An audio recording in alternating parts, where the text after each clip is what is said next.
Court monitored जांच की मांग पर हम कायम हैं, अडिग हैं, उसकी जांच होनी चाहिए, पहली बात। जी नहीं, अभी इसी पे बहुत इंपॉर्टेंट। नीट के अतिरिक्त सवाल है। नहीं नहीं, नीट पे अभी नीट पे ही रखिए, नीट पे पहले खत्म कर लो।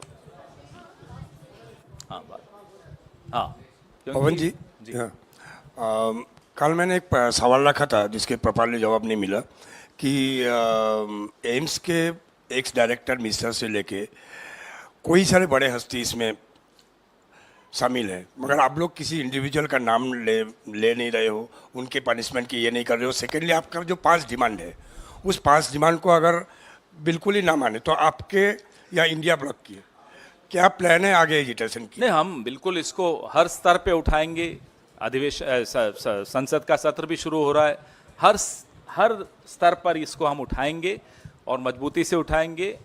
जो छात्र हैं, उनके अभिभावक हैं, उनको भी हम दिलासा दे रहे हैं कि आपकी आवाज़ उठाने के लिए कांग्रेस पार्टी और इंडिया गठबंधन के तमाम साथी बिल्कुल मुस्तैदी से तैयार हैं। रही बात नाम लेने की, गैर जिम्मेदाराना तरीके से मैं किसी का इस मंच पर बैठ के नाम नहीं लूँगा।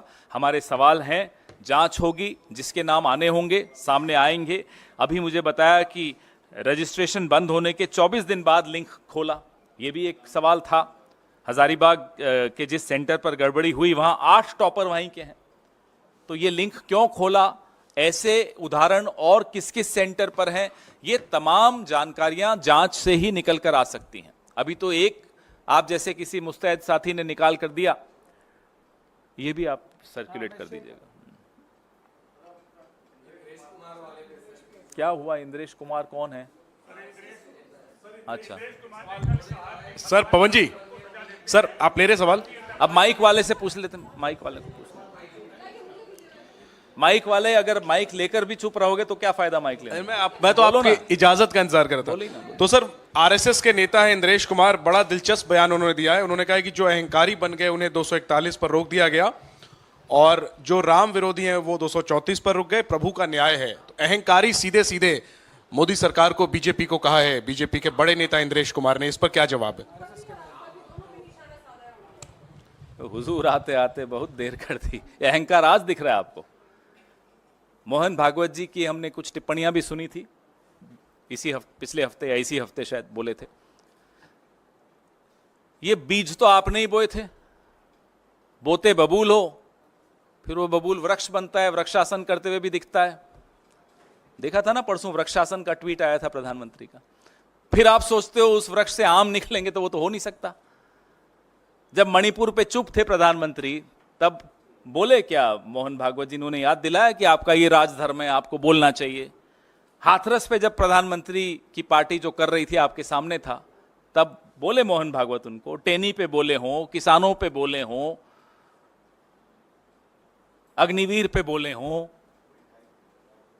बिल्किस बानो पे बोले हों, अखलाक और पहलू पे बोले हों, कन्हैयालाल टेलर के हत्यारे भाजपा के सक्रिय सदस्य थे, जब ये बात सामने आई उस पे मोहन भागवत जी कुछ बोले क्या?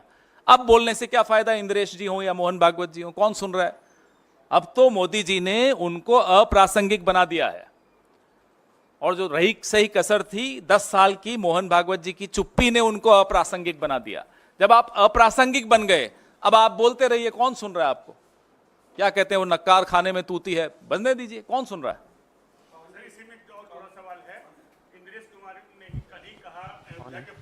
के लिए कि लल्लू जी ने जनता पर बहुत जुल्म किए, भगवान राम ने कहा इस बार रुक जाओ, अगली बार 5 साल के बाद तुम्हें देखेंगे, तुमने जुल्म बहुत किए। इनकी बातों को कौन गंभीरता से ले रहा है? मोदी जी खुद नहीं लेते इनकी बातों को गंभीरता, हम क्यों लें? पवन जी, जिस तरह से राहुल गांधी जी ने लोकसभा सीट चुनने को लेकर कहा है, क्या वायनाड सीट से प्रियंका गांधी वाड्रा आप चुनाव लड़ेंगे? कमाल के सवाल पूछ रहे हैं। नहीं, उन्होंने कहा कि 2 सीटों में से एक। वो तो कोई भी 2 सीटों पर नहीं रह सकता, एक पे ही रह सकता है, उसमें क्या कोई नई बात है? बताइए। पवन जी, जिस तरीके से एग्जिट पोल आए और उसके बाद में जो रिजल्ट आए, रिजल्ट में कांग्रेस पार्टी की ओर से माना जा रहा है और देखा भी जा रहा है कि कहाँ 52 से आप 99 पर पहुंच गए, 234 का आंकड़ा आपने छू लिया। कई राज्यों में बेहतर प्रदर्शन किया, खासकर उत्तर प्रदेश में, लेकिन छत्तीसगढ़, मध्य प्रदेश, उत्तराखंड, हिमाचल ऐसे राज्य हैं जहां बिल्कुल शून्य पर आ गई कांग्रेस। तो क्या कोई जवाबदेही, जिम्मेदारी भविष्य में संगठन को लेकर के तय होगी? क्या बदलाव होंगे जहां आपने जाहिर सी प्रदर्शन अच्छा बात नहीं किया है? विक्रांत जी, जाहिर सी बात है कि जहां हमारी प्रदर्शन अच्छा रहा है वहां की भी रिपोर्ट लेते हैं कि क्या ऐसा किया जिससे हमें लाभ हुआ। जहां प्रदर्शन अच्छा नहीं रहा वहां की भी रिपोर्ट लेते हैं। ये तो हमेशा ही होता है, हर पार्टी लेती होगी, मैं ये मानता हूं कि यहाँ क्यों हमारा प्रदर्शन अच्छा नहीं रहा, कहाँ कमी रह गई। कई एस्पेक्ट्स होते हैं, कई कारण हो सकते हैं, हर कारण का विश्लेषण करना आवश्यक है। जवाबदेही की तो बात अलग है, लेकिन पहले जानकारी तो पूरी मिलनी चाहिए, पूरी रिपोर्ट आ जाए। हमारे जो प्रभारी महासचिव हैं अलग अलग राज्यों के, वो सब अपनी अपनी रिपोर्ट दे रहे हैं, उसके बाद उस पर चर्चा भी होगी। Pawan sir, sir Kuwait fire incident के बाद में आज बॉडीज़ इंडिया पहुंच गई हैं, उसको लेकर लेकिन पॉलिटिक्स हो रहा है। केरला में जो हेल्थ मिनिस्टर है उन्होंने ये बात बोली है कि हम लोगों ने परमिशन मांगी थी, हमें कंसेंट नहीं मिला कुवैत जाने का। ज़्यादातर जो बॉडीज़ हैं वो केरला से बिलोंग करने वाली, उनकी फैमिलीज वेट करें, लेकिन हम लोगों को वहाँ जाने का मौका ही नहीं दिया इस सरकार ने। इस पर आपको क्या कहना है सर? बहुत ही हृदय विदारक घटना हुई जिसमें हमारे भारत के कई नागरिक मौत के मुंह में समा गए। उन सब के परिवारों को हमारी तरफ से श्रद्धांजलि। अधिकतर केरल राज्य से थे। इस पे सत्तारूढ़ दल को चाहिए कि किसी भी तरह की हल्की राजनीति ना करें और सबको साथ मिलकर परिवारों को ढाढ़स भी बंधाना है और जो भी न्यायोचित कदम हैं वो उठाने चाहिए। इसमें सबको मिलकर काम करना होगा।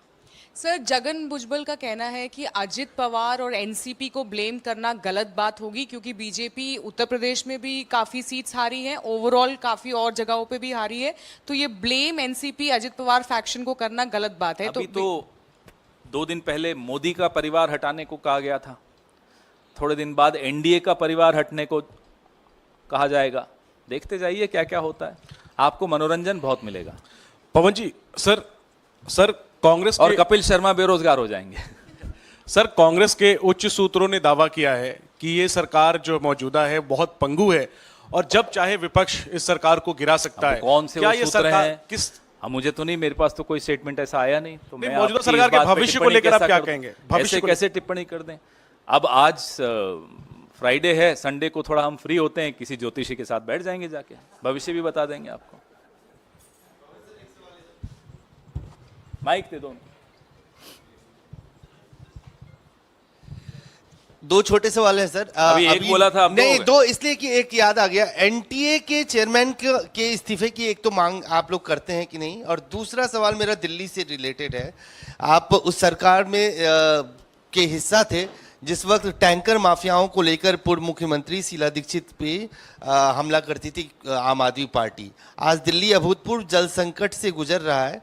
हिमाचल ने पानी देने से मना कर दिया, हरियाणा पानी आने, सुप्रीम कोर्ट ने भी हाथ खड़े कर दिए हैं, और अभी भी दिल्ली में टैंकर माफियाओं के जरिए पानी पहुंच रहा है।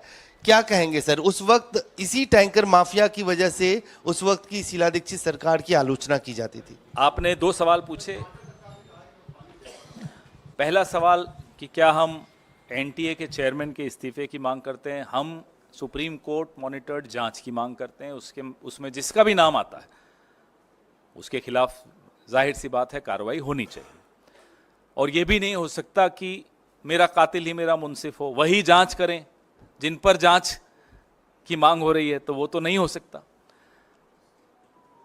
जब दिल्ली सरकार में शीला दीक्षित जी की जो कांग्रेस सरकार थी 15 साल थी, सोनिया विहार, वाटर ट्रीटमेंट प्लांट, ऐसे अनेक कदम उठाए गए थे जहां राजधानी में जो हर साल पीने के पानी की किल्लत होती थी उसको काबू किया जा सके, और बहुत हद तक सफलता भी मिली थी।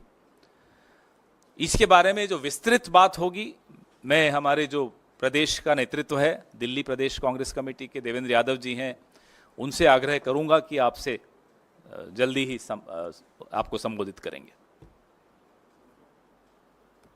हो गया? आपके सवाल।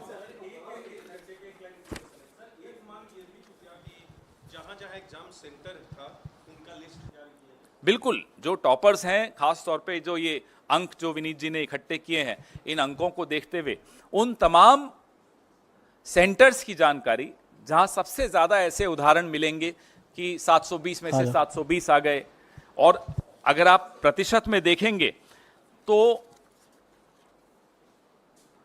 720 में से 720 लाने वालों की जो प्रतिशत